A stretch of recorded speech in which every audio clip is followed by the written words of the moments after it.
History, उफ, exam के लिए इतने सारे फैक्ट्स, इतने नाम और वो तारीखें याद करना कितना मुश्किल हो जाता है ना। मतलब हम सब ने ये महसूस किया है, रात भर रट्टा मारो और अगले ही दिन दिमाग एकदम साफ। तो सवाल ये है कि इस चक्कर से बाहर कैसे निकलें?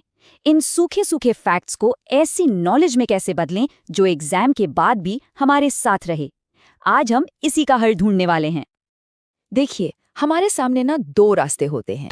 एक तो है रटने का वो पुराना, बोरिंग और स्ट्रेस वाला तरीका, जिसमें हम बस जानकारी दिमाग में भरते हैं और वो फिसलती जाती है। और दूसरा है कॉन्सेप्ट को समझने का तरीका, जो एक्टिव है, मजेदार है और इससे जानकारी दिमाग में मानो चिपक जाती है।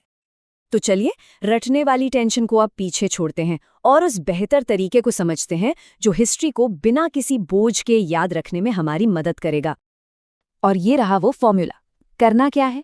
हम लेंगे सूखे इतिहास को और उसे मिलाएंगे फोनेटिक एसोसिएशन के साथ, मतलब मिलती जुलती आवाजों के जुड़ाव के साथ। और नतीजा है परमानेंट रिटेंशन, यानी पक्की वाली याददाश्त। इसमें हम बस नामों को रोजमर्रा की चीजों से या किसी एहसास से जोड़ देते हैं ताकि एग्जाम के टाइम सब कुछ अपने आप याद आ जाए। इस कमाल की टेक्निक को कहते हैं मेमोरी हुक। समझिए कि ये एक मेंटल हुक है जो नई जानकारी को किसी पुरानी जानी पहचानी चीज से अटका देता है, और बस यही कनेक्शन याद रखने का सारा खेल है। अच्छा, थियोरी तो बहुत हो गई, अब इसे एक्शन में देखते हैं। आइए देखते हैं कि स्वतंत्रता सेनानियों के नामों और जगहों को याद करने के लिए ये मेमोरी हुक असल में काम कैसे करते हैं। पहला एग्जाम्पल देखिए, रघुनाथ महतो। उनके नाम में जो घू है वो सुनने में घुटना जैसा लगता है ना?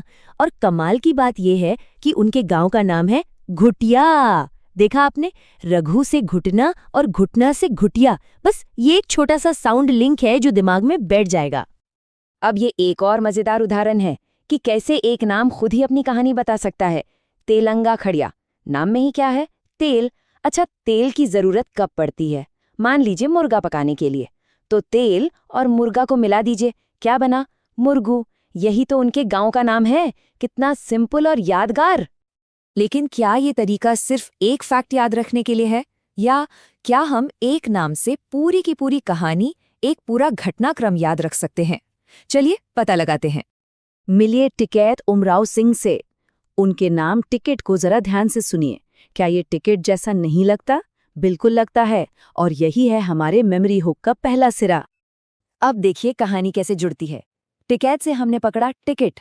अच्छा, टिकट का क्या हुआ? टिकट कट गया, और कट गया से क्या याद आया? बिल्कुल, उनका गांव खटंगा। अब सोचिए, जब सफर का टिकट ही कट गया, मतलब यात्रा तो खत्म, तो इंसान क्या करता है? शायद किसी पेड़ के नीचे बैठकर सुकून से प्रार्थना करता है, जैसे वट सावित्री की पूजा में वट वृक्ष के नीचे करते हैं। और बस इसी वट वृक्ष से हमें याद आ गया कि उन्हें फांसी भी वट यानी बरगद के पेड़ पर ही दी गई थी।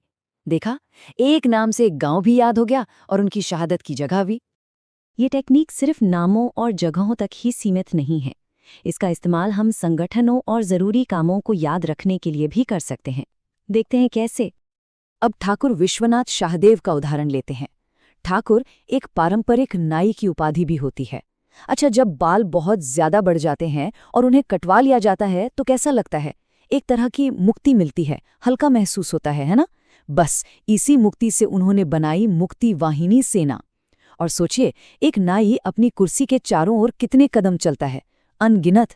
और इसी कदम से हमें याद आता है कि उन्हें कदम्ब के पेड़ पर फांसी दी गई थी। और मुक्ति वाहिनी सेना में उनके कमांडर कौन थे? पांडे गणपत राय। पांडे मतलब पंडित जी, जो अक्सर कब जागते हैं? भोर में, सुबह सुबह। और इसी भोर से हमें उनका गांव भैरो याद आता है।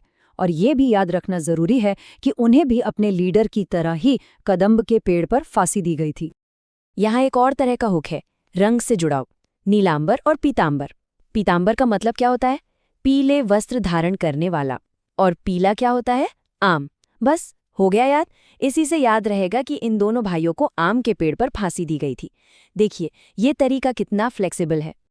तो अभी तक हमने अलग अलग हुक्स देखे, लेकिन अब वक्त है इन सभी डॉट्स को कनेक्ट करने का और एक बड़ी साफ तस्वीर बनाने का, जिससे ये सारी जानकारी एक साथ दिमाग में सेट हो जाए। और ये देखिए कैसे सारी कड़ियां एक साथ जुड़ती हैं। ये ट्री मैट्रिक्स एक तरह से सब कुछ समेट देता है। कदम का पेड़, कौन, ठाकुर और पांडे। क्यों? क्योंकि नाई कदम चलता है, सिंपल। बरगद का पेड़, टिकैत और शेख भिखारी। क्यों? क्योंकि टिकट कटने पर वट वृक्ष के नीचे प्रार्थना। और आखिर में आम का पेड़, नीलांबर और पीतांबर, क्योंकि पीतांबर का पीला रंग आम जैसा होता है ना जबरदस्त? ये एक बहुत ही पावरफुल तरीका है सब कुछ रिवाइज करने का। तो आज हमने सिर्फ कुछ फैक्ट्स ही नहीं सीखे, बल्कि सीखने का एक पूरा नया तरीका समझा है। असली सबक ये टेक्निक ही है। इस कॉन्सेप्ट पर भरोसा करना बहुत जरूरी है। एग्जाम हॉल में जब ऑप्शंस सामने आएंगे तो घुटना, तेल मुर्गा, टिकट और नाई के कदम जैसे ये विजुअल हुक अपने आप मेमोरी को ट्रिगर कर देंगे। यही इस टेक्निक की असली पावर है। तो याद रखिए, हमारा मकसद सिर्फ फैक्ट्स रटना नहीं है, बल्कि उन्हें याद रखने के लिए एक मेंटल फ्रेमवर्क तैयार करना है। एक ऐसा ढांचा जो नॉलेज को ऑर्गेनाइज्ड और आसान बना दे। तो अब जब ये पावरफुल टूल हाथ लग गया है तो सवाल ये है, अगला क्या सीखा जाए? इस टेक्निक का इस्तेमाल करके कौन सा मुश्किल सब्जेक्ट आसान बनाया जा सकता है?